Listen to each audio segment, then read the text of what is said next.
start. Good morning students. How are you all? I hope all of you are great at home. Today we are going to start our fourth lesson, that is height. In previous lesson you have already learned about fibers.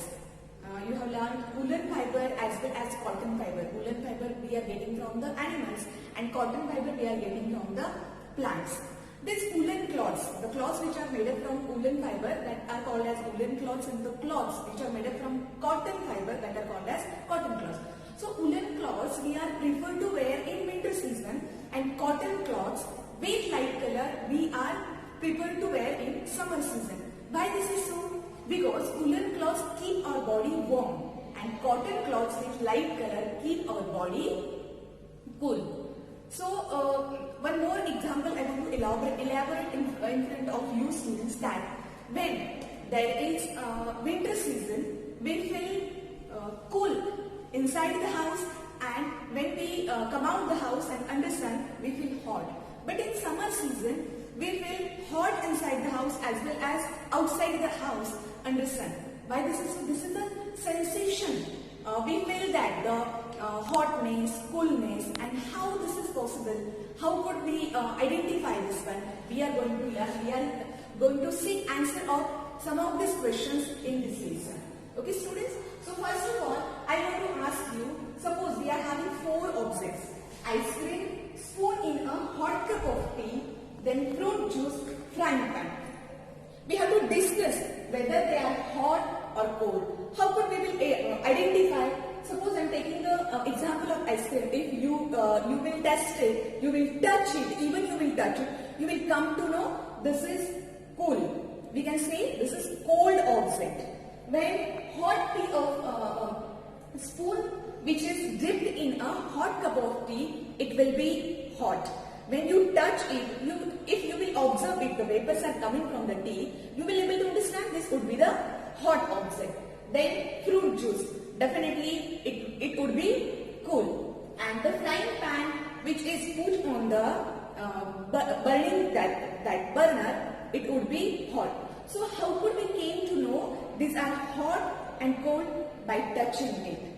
Okay students, but this touching or this sensation, is it reliable? So this one I want to show you with the activity. Now students, I want to elaborate this activity in front of you. We are going to do in this activity, first of all we will take three beakers. Okay, we will name that beaker as A, B, C. In beaker A, we will take approximately 15 to 20 ml cold water. In beaker B, we will take 15 to 20 ml hot water, and in beaker C, we will take 10 ml hot water as well as 10 ml cold water. Now what to do? First of all, you have to put your left hand finger in the beaker A and right hand finger in the beaker B. You have to do for 2 to 3 minutes. Okay? And after that 2 to 3 minutes, that same finger from left hand and right hand, you have to put it in beaker C. What you will have the sensation, you have to find out. When you are taking your left hand finger, this is the cold water and this was the hot water. So your left hand finger will give you sensation this water is cool, but this right hand finger will give you sensation that much. Means the comparison between these two fingers will different. So our body is not reliable to identify whether the hotness or coolness of object will be same. So a reliable measure of the hotness of an object, a reliable measure of the hotness of the object is its temperature. When you want to identify the definition of temperature, this is the definition of temperature, and a device which is used to measure this temperature is called thermometer. Now students, moving ahead, our next topic is measuring temperature. As I said, to measurement of temperature, the device is called as thermometer. The thermometer which is used for measuring our body temperature, that thermometer is called as clinical thermometer. Now I want to show you this image of clinical thermometer. Now students, our next topic is measuring temperature, as I said, the device which is used for the measurement of temperature is called as thermometer. The thermometer which is used for measuring our body temperature is called as clinical thermometer. The image of clinical thermometer is this. You can able to see, students, this is the image of clinical thermometer. This thermometer consists of a long, narrow, uniform glass tube.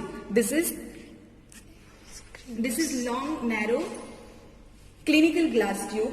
It has bulb at one end. This is the bulb at one end, and this bulb consists of mercury. What is mercury? Mercury is a metal which is a liquid at room temperature. This is only one metal which is liquid at room temperature. It is toxic in nature, though we are using mercury in the thermometer. Outside the bulb, a small shining thread of mercury can be seen. So this thread, with the help of this thread, we are able to identify the temperature. You also find a scale on the thermometer. Are you able to see, students? 35, 36, 37. This is the scale which is occupied or present on this image or on this thermometer. The scale we use is the Celsius scale, indicated by degree Celsius. Degree Celsius means 0, we are writing just upper side of that particular number, and Celsius is along with the number. A clinical thermometer reads temperature from 35 degrees Celsius to 42 degrees Celsius. Why a clinical thermometer reads temperature from 35 degrees Celsius to 42 degrees Celsius? Because our body temperature is generally 37 degrees Celsius. It can be slightly higher or slightly lower. It is not always possible. It is exactly 37 degrees Celsius. It varies little bit. That's why the range of clinical thermometer is 35 degrees Celsius to 42 degrees Celsius. Students, we will discuss about the precaution which taken place while using this thermometer. Whenever you want to use thermometer, before and after using thermometer, it should be washed, and preferably it should be washed with antiseptic solution. Always handle with care this thermometer, because thermometer consists of mercury, which is toxic metal, and to dispose in that toxic mercury is definitely a difficult task.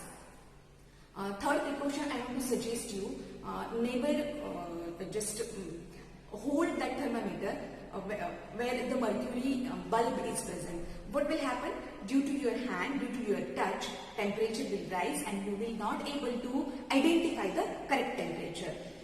Read the thermometer keeping the level of eye just in front of you. Means the mercury level should be in front of you. I want to show you the image. This is the correct method by which you can read the temperature.